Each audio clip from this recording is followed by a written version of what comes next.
Hello folks, this is Aitan Ajha from InspiredToRise.com, and today we have the Lenovo Vibe K5 Plus smartphone here with us for a detailed hands-on review of the same. We will discuss the camera performance, benchmark performance and several other things about this smartphone. So guys, without wasting much time, let's begin.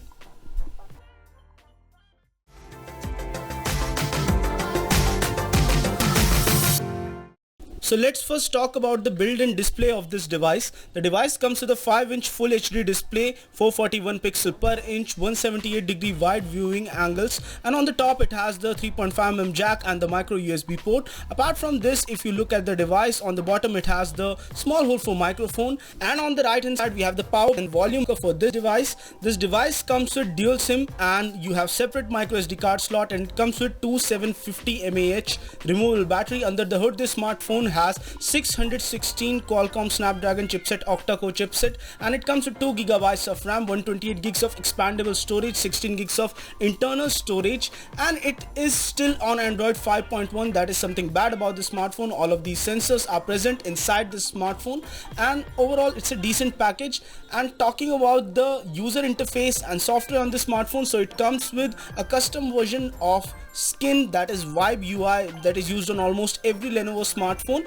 Talking about the Android Marshmallow update, it hasn't still received the Android Marshmallow update, Android 6.0. It's still rocking Android 5.1.1, and it comes with Theater Max technology out of the box built in into this smartphone, which was first seen on the Lenovo K4 Note. The display, etc. and everything on this device felt pretty snappy and smooth in the initial few hours that we spent with this smartphone. And the user interface is exactly the same as before, as we have seen on other Lenovo smartphones, and nothing has changed much from Lenovo Vibe P1, Lenovo Vibe P1M, etc. And you have the task manager and the option to clear all of the applications when you long press the menu button. And apart from this smartphone does feature a nice user interface. Everything on this smartphone felt pretty snappy.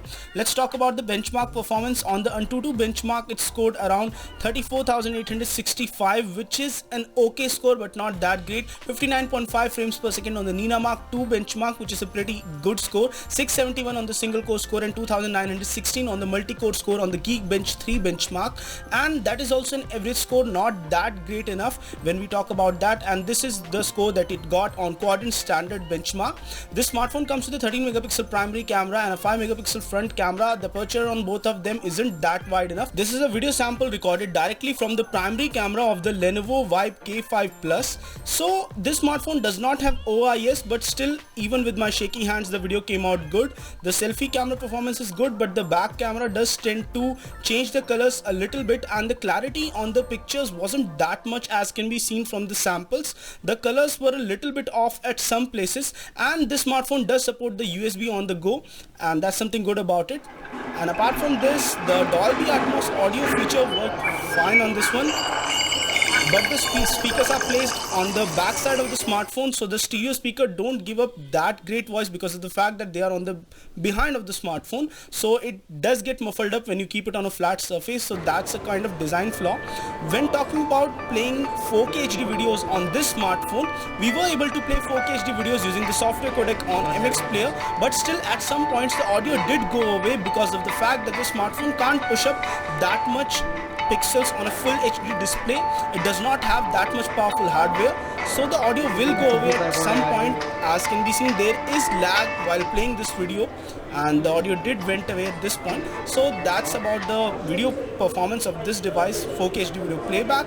And talking about something else on this device, so gaming on this device felt pretty snappy initially, and small games like Subway Surf, Crossy Road, etc. were playing beautifully on this smartphone. There was no lag, no hiccup whatsoever. When we played heavy games like Asphalt 8 Airborne on this smartphone, though on the highest possible settings, the game was playable and it felt smooth initially, but when we played the game for around 5 to 6 minutes or so, we found out that the game started showing some signs of lag. Audio playback was not best in class, but it was decent enough to get the job done. And apart from this smartphone does feel pretty sturdy in hand, and the feel in hand is good because of the fact that this smartphone does have a good screen to body ratio, and it's rather compact smartphone for a smartphone with a 5-inch display.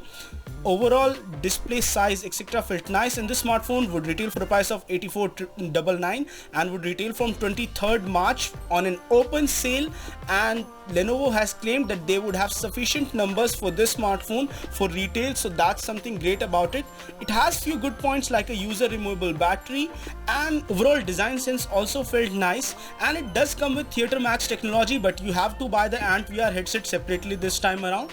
And for a price of around 8,500 rupees, the Lenovo Vibe K5 Plus does offer you good value for money, but if you go to a certain higher price range, then you can get better smartphones. So guys, this is all for our Lenovo Vibe K5 Plus hands-on review. Don't forget to hit the thumbs up and don't forget to subscribe to our channel. This is I Tanajha from InspiredToRise.com signing off, folks. Stay inspired to rise.